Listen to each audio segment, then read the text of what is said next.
suspect in Ohio and is being paraded as a hero. That's interesting. Well, Tariq joins us now to explain. Tariq, thanks a lot for coming on the show.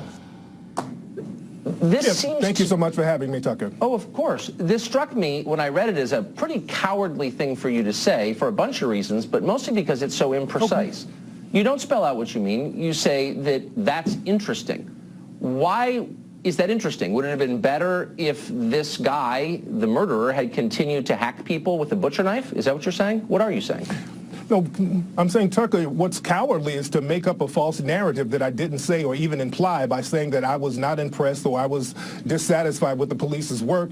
And basically, that tweet was very vague. It was very neutral. It was basically a statement. It wasn't even my opinion. So for you to start off the segment saying that it was cowardly, that's disingenuous. Look, I'm having you on, Tariq, to explain yourself, and I'm asking you, what did you mean by that?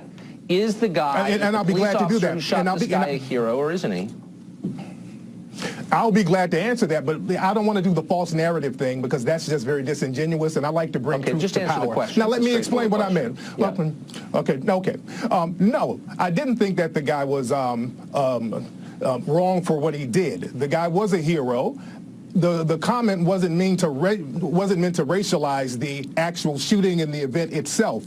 When that happened, online, there were a lot of people who played the race card, and the minute they found out who the suspect was, they kept talking about black Somalian, then they started talking about Black Lives Matter, then they started talking about Obama, then they racialized it.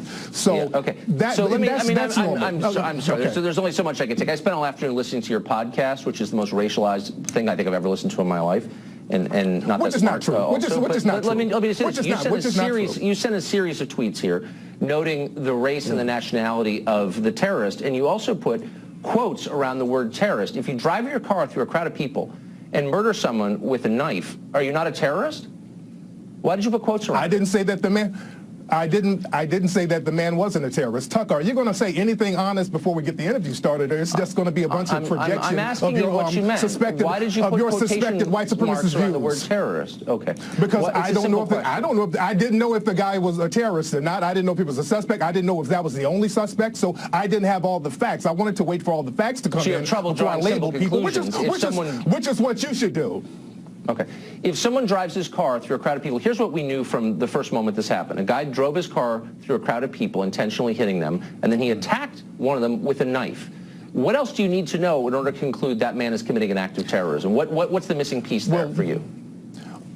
We didn't get all the facts initially because initially they said that there were other suspects. So I didn't have all the facts in. So I wasn't in the position to label anybody or bring my opinion to the table. I wanted to wait to see what all the facts were before I labeled people. And that's what you should do, No, you didn't. What you were trying to do is incite race hatred, which is what you do for a living, making this about race from the very start, when in fact race played no role. Now, you make the claim repeatedly in your writings and on your show that this is a, quote, white supremacist country. The guy who did this was imported here at taxpayer expense from Somalia.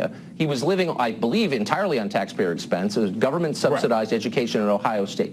Why would a white supremacist country import Africans in large numbers and then pay for them to live here? I don't understand. It doesn't, speak of narratives, doesn't really fit your narrative, does it?